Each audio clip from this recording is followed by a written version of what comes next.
di lantai 8 di Ruang auditorium lantai 8 teman-teman. Bisa dilihat ya teman-teman. lagi di ruang 8 di auditorium.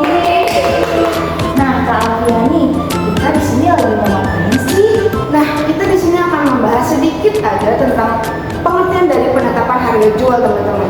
Nah, penetapan harga jual itu, Kak Zen, adalah suatu biaya yang dikeluarkan sebuah perusahaan untuk memproduksi suatu produk ditambah dengan laba, persentase laba, maaf teman-teman, persentase laba yang diinginkan sebuah perusahaan tersebut, teman-teman. Jadi makanya penetapan harga jual itu sangat penting bagi suatu perusahaan. Sangat penting banget ya Kak untuk Jadi kalau seandainya kalian sudah menetapkan harga jual, pasti kalian itu produk yang akan kalian jual, dipasarkan, itu pasti bakalan laku, teman-teman. oh oke. Gitu ya, teman-teman. Nah, hanya segitu penjelasan singkat dari Kak Alfiani. Untuk video selanjutnya atau penjelasan selanjutnya, simak video selanjutnya. Tadi sudah dibahas sedikit oleh Kak Alfiani mengenai pengertian penetapan harga jual. Sekarang saya akan membahas pengertian menurut dua ahli. Apa aja sih? Jadi guys, menurut Ronald J. Albert dan TQW mengutarakan bahwa penetapan harga jual adalah penentuan yang akan diterima oleh suatu perusahaan dalam penjualan produknya. Perusahaan itu akan menggunakan berbagai cara penetapan harga guys. Nah, sedangkan Hansen dan Mowen itu menyatakan bahwa harga jual adalah jumlah moneter yang dibebankan oleh suatu unit. Nah, teman-teman, tadi kan kita sudah membahas masalah mengenai pengertian dari penetapan harga jual. Lalu juga ada pengertian penetapan harga jual menurut dari beberapa ahli. Nah, sekarang dalam menentukan harga jual ini bisa menggunakan dengan cara apapun. Nah, salah satu di antaranya menggunakan metode cost plus atau cost plus approach. Metode ini dipakai untuk penentuan harga jual secara umum. Nah, bukan harga jual ini yang bersifat pesanan khusus, teman-teman. Nah, dalam metode cost plus ini ada 3 tipe macam perhitungan. Yang pertama adalah metode cost plus total cost, kedua ada metode cost plus product cost, dan yang ketiga ada metode cost plus variable cost. Nah, sekarang kita masuk ke pembahasan tujuan cara menentukan harga jual produk. Nah, tujuan ini itu ada 5, teman-teman. Nah, yang pertama adalah menjaga kualitas atau menjaga kualitas suatu produk atau diferensiasi service, teman-teman. Jadi jika sebuah perusahaan bisnis atau usaha itu sama dan banyak dan cukup kuat, jadi kita cara menentukan target market konsumen itu dengan cara menjualnya dengan harga produknya itu secara murah, teman-teman. Jadi tapi tetap kita menjaga kualitas produk kita itu. Nah, sebagai salah satu contoh nih, teman-teman, sekarang ini kan iPhone, Samsung, Oppo itu mereka bertiga sedang lomba-lombanya mengeluarkan model-model terbaru dan tentunya harganya itu sangat mahal, teman-teman. Samsung bisa menyaingi iPhone bisa menyaingi Samsung, dan sekarang Oppo pun juga bisa menyaingi mereka berdua, teman-teman. Dan itu cukup mahal harganya. Nah, ini ada handphone yang namanya Redmi. Tapi teman-teman, ini bukan promo ya, teman-teman. Jadi gini, si Redmi ini walaupun dia harganya terjangkau, harganya murah, tapi perusahaan Redmi ini menjaga kualitasnya, teman-teman. Jadi teman-teman semua pasti yang pengguna Redmi ini suatu kualitas yang kita bisa lihat dari salah satu contohnya ya, teman-teman.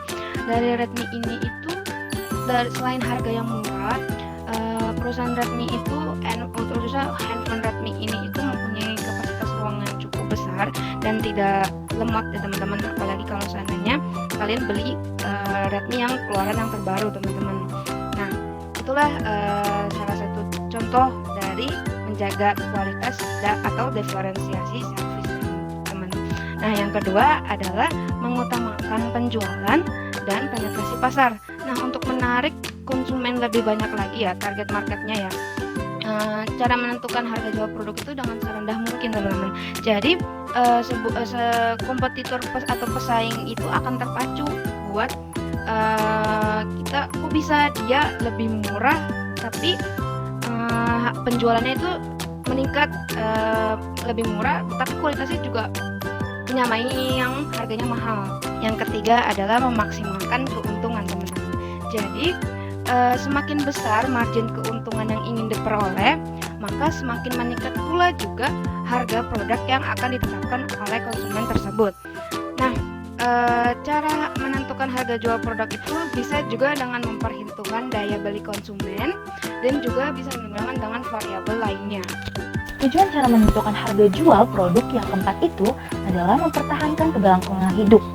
Proses operasional perusahaan yang baik itu pasti menentukan harga jual produknya dengan memperhitungkan segala kemungkinan yang ada agar tetap mempunyai dana yang cukup untuk terus menjalankan aktivitas usaha bisnis yang lagi dijalanin. Ya, kenapa sih hal tersebut harus? Ya karena hal tersebut sangat berguna guys untuk menentukan apa yang dimaksud fleksibilitas pada indikator keberhasilan manajemen. Yang kelima itu menentukan balik modal atau RIO, Return on Investment. Nah, biasanya setiap bisnis itu pasti ingin tingkat pembelian modal yang tinggi. RIO atau Return on Investment yang tinggi bisa aja didapatkan dengan cara penyerapan struktur modal seperti menaikkan profit margin yang meningkatkan angka penjualan. Oke guys, kita sekarang akan masuk ke metode cost plus total cost. Dalam metode ini tuh cara menghitung harga jual dengan mengambil biaya total dengan menambah yang diinginkan atau yang biasanya kita sebut tuh markup ya, yang akan diperhitungkan. Nah, di metode ini pastinya punya langkah-langkah penyelesaiannya ya kan? Apa aja sih yang kita akan hitung itu? 1. Jumlah biaya produksi, 2. Jumlah total biaya, 3. Jumlah per unit, 4. Jumlah laba, 5. Presentasi laba dan jumlah biaya, 6. Laba per unit, dan 7. Harga jual. Nah guys, di sini saya punya contoh soal metode cost plus total cost yang seperti ada di sebelah saya ini. Bisa dilihat ya soalnya. Lalu saya juga akan menjelaskan jawabannya. Nah, yang diminta itu kan hitunglah harga jual dengan metode total cost, ya kan?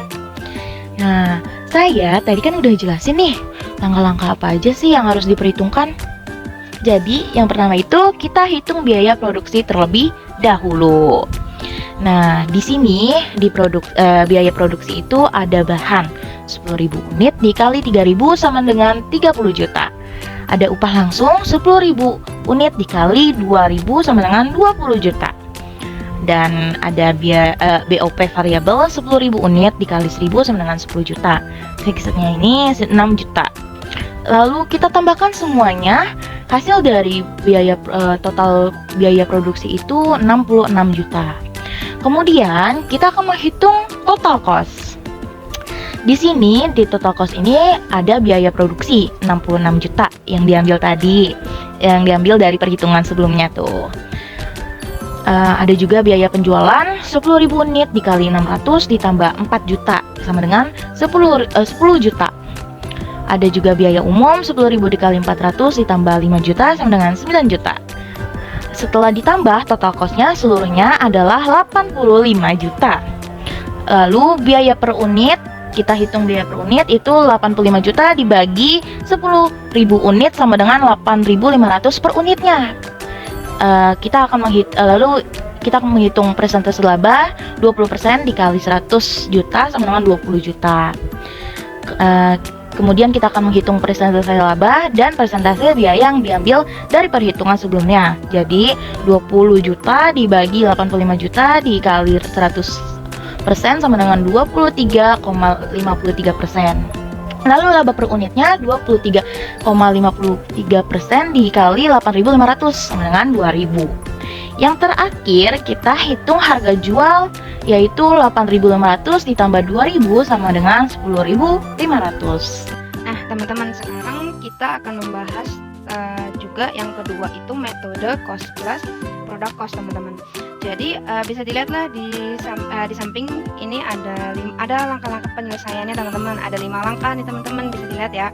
Nanti bisa dicoba untuk menyelesaikan sebuah soal. Nah di sini juga aku akan buat sebuah ilustrasi contoh soal nih, bisa lihat teman-teman nih. Ini ada contoh soal dari PT Kertajaya.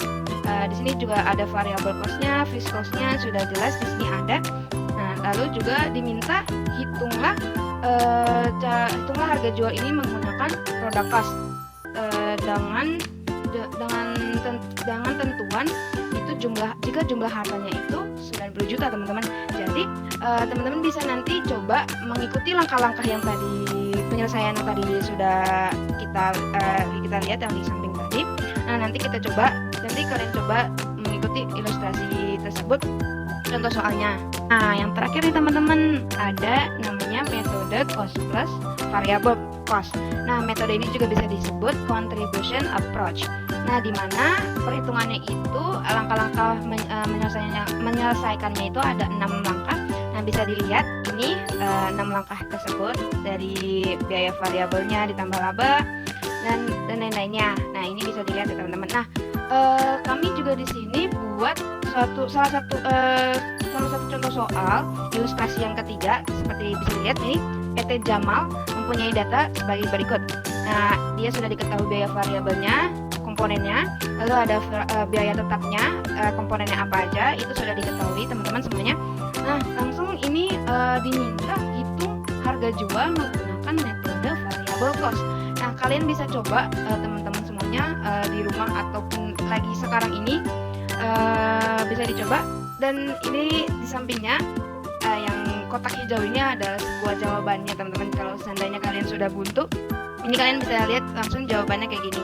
Dan kalau kalian bisa menentukan harga jual produk ini, berarti kalian juga sudah benar dalam langkah-langkah penyelesaiannya. Jadi seperti itu teman-teman untuk metode cost plus variable cost. Nah, itu teman-teman tadi video pembelajaran dari kelompok 5. Nah, tadi kita bahas tentang apa kan, Zek? Tentang penetapan harga jual guys. Jadi sekian dari kami dan video-video yang tadi semoga bermanfaat bagi kalian semua. Dadah. Assalamualaikum warahmatullahi wabarakatuh.